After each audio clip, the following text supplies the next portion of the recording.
Hi, my name is Schyler Church. I am a California real estate broker as well as a member of the education department at Accredited Real Estate Schools.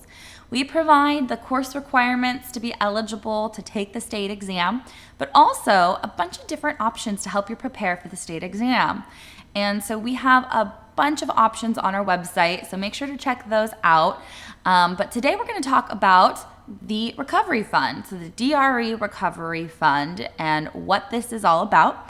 You do need to know about this for the state exam, also for out when you're practicing. Hopefully you never have to ever encounter the recovery fund, but you do need to know about it. So let's get into what this is. So this recovery fund or recovery account is a fund of last resort for a member of the public who has obtained a final judgment that has not been satisfied against a real estate licensee. So this is basically saying a member of the public who has obtained a final judgment, and to get paid, they will resort to the Department of Real Estate's recovery fund. Now, this judgment, though, must be based upon fraud, misrepresentation, deceit, or conversion of trust funds. And when the Department of Real Estate actually has to pay out from this recovery fund, the licensee that this is against is automatically suspended, and their license will not be reinstated until the amount has been repaid, plus interest, plus any disciplinary action that may have pursued because of this. So the risk recovery fund is something that is eligible to the public if they've been harmed from a real estate licensee, and it is a fund of last resort if they obtain a final judgment from the courts. And so what are the limits to this? Well, the maximum limits, and you need to have these memorized, is it's $50,000 maximum per transaction, and it's $250,000 maximum per licensee. So what this means is, let's say maybe 2 or 3 parties were harmed, but it was within the same transaction. It'd be limited to $50,000. But let's say maybe it was a total of 5 transactions. Well, each transaction would have $50,000 maximum up to the entire amount of $250,000 per the licensee that did the harm, the deceit, the fraud. And this is based on the final judgments that occur because of the harm that this licensee did. And so make sure to know this: $50,000 maximum per transaction, $250,000 maximum per licensee. Now let's kind of apply this. So a broker is sued by an individual for $25,000. The judgment is unrecoverable. How much can the individual obtain from the Department of Real Estate's education and research accounts? Now, this is just another name for the recovery fund. See where they try to get you here? Well, what we've talked about, the maximum amount you can get per transaction is $50,000.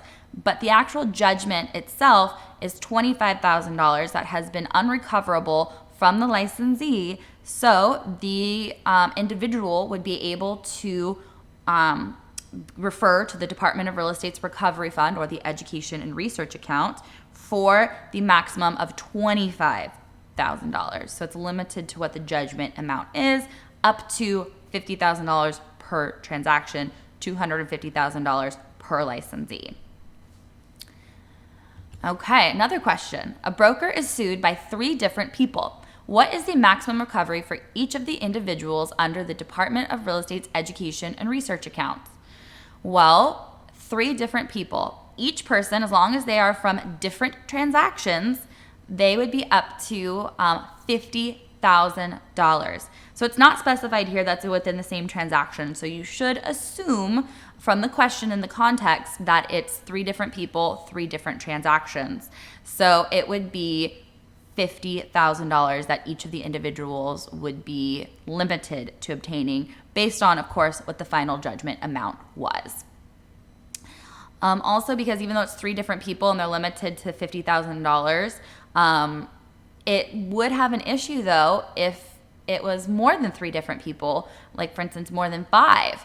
Well, you're limited to $250,000. So what happens if there's more than 5 different transactions? Well, what we have here is a maximum recovery. So let's say you're sued by 3 different people of the same transaction. Well, you're up to $50,000 total that would be prorated to the 3 individuals. So $50,000 is the maximum amount that those 3 individuals would receive of the same transaction. Now, if it's sued by 3 different people of different transactions, it'd be up to $50,000 per person based on, of course, what the final judgment amount is. But the maximum ceiling is $50,000 per person as long as it's of a different transaction. Now, what happens though if you're sued by 6 individuals or 7 individuals, all from different transactions? Well, it's limited to up to $50,000 per transaction, but it's then even more so limited by $250,000 per the licensee that did the harm.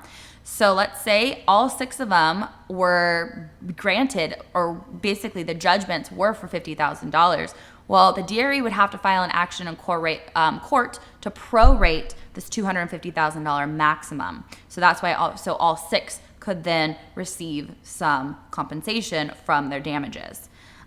So that is something you need to know about. So it's limited to $50,000 per transaction, up to $250,000 per licensee. And how this is applied is where they might get you on that state exam. So make sure to understand it and be able to apply these concepts to the questions you might come across. So that is it for the recovery account that we are talking about today. There is more to it, but this goes over the most important basics and concepts that you should know. If you like this video, make sure to check us out at Accredited Real Estate Schools and like and subscribe so we keep producing new content for you. And if you have any questions, though, please feel free to contact us at Accredited Real Estate Schools, and we'll be happy to assist you. My name is Schyler Church, and good luck with your licensing journey.